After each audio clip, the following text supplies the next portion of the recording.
Hi everyone, I'm here snuggled up in my house with Hoffa. I have a treat here. I'm trying to get him to come sit with me.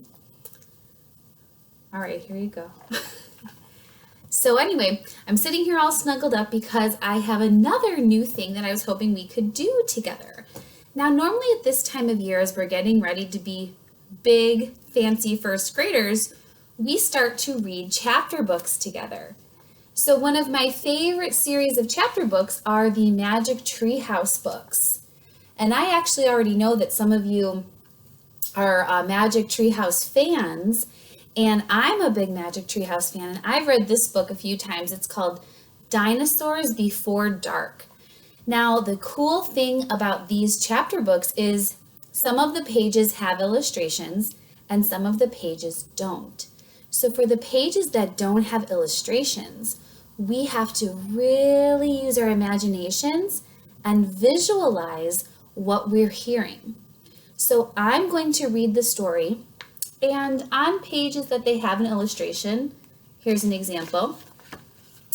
I will turn the book around and hold it up to the screen so that you can see the picture or the illustration. But some of the pages will look like this, and they won't have any illustrations. And for those pages, I'll keep the book this way. So for a chapter book, it's really important that you have your listening ears turned on. So let's turn them on and way up. And it's really important to sort of get comfy and cozy. I just heard my phone go off, so I'm going to turn it on silent. So if you have a device that's going to ring, maybe turn it on silent so that you can have your full attention on our story. Now, this book, Dinosaurs Before Dark, was written by Mary Pope Osborne. And Mary Pope Osborne she writes many Magic Treehouse books. And there are some characters in the book that stay the same throughout the series. So we're going to meet those characters in this first one. But something to know about these chapter books, the table of contents tells us how many chapters there are. And if you look here, there's a list. 1, 2, 3, 4, 5, 6, 7, 8, 9, 10 chapters. So this chapter book will have 10 chapters, and sometimes I might read one chapter, sometimes I might read two in a video. I won't read the whole book right now, because that's another great thing about chapter books is you can read a little bit, and then you can put a bookmark. I'm going to use the sticky note. You can put a bookmark in to hold your place until you come back the next time. So I hope that you all try this out, okay? So I really want you to listen to this first part of the story. We're going to read chapter 1, and I hope that you will love it as much as I do, and you'll stick with me, and you'll come to watch the other chapters as I read them to you.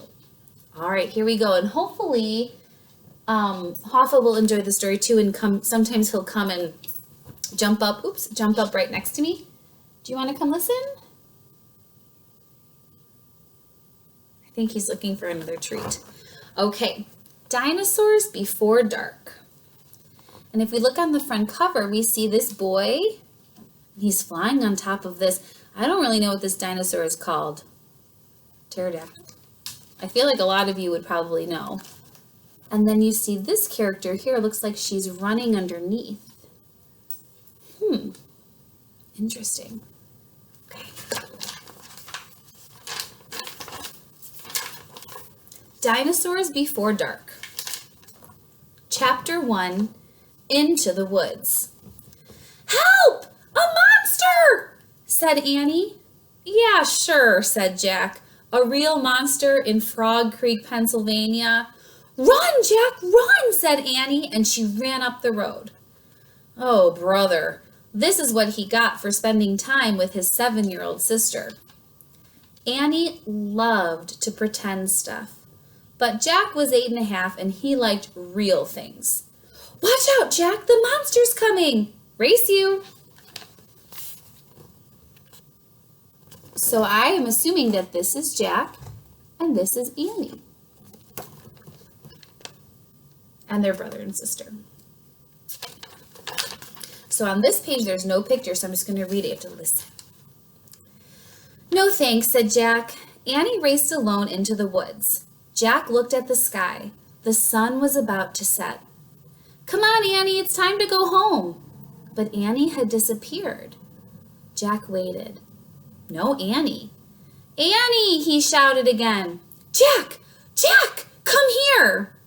Jack groaned. Oh, this better be good, he said. Jack left the road and headed into the woods. The trees were lit with a golden late afternoon light. Come here, called Annie. There she was, standing under a tall oak tree. Look, she said, pointing over at a rope ladder. It was the longest rope ladder Jack had ever seen. Wow, he whispered. The ladder went up, up, up, all the way to the top of the tree. And there, at the very top, was a tree house. That must be the highest tree house in the whole world, said Annie. Wait, who built it? Asked Jack. I've never seen it before. I don't know, said Annie, but I'm going up. No, we don't even know who it belongs to, said Jack. Oh, just for a teeny tiny minute, said Annie, and she started climbing up the ladder. Annie, come back! But she kept on climbing.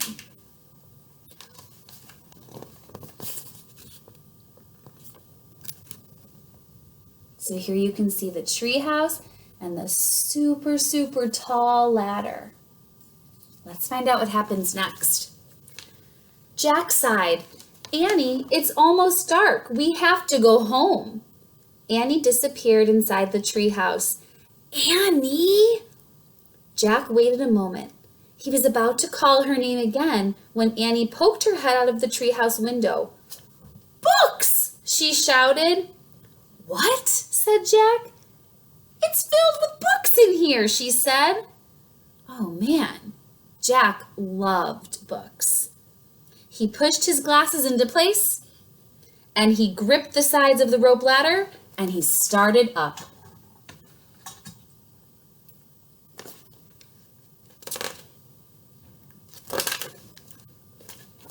And now we're on chapter 2.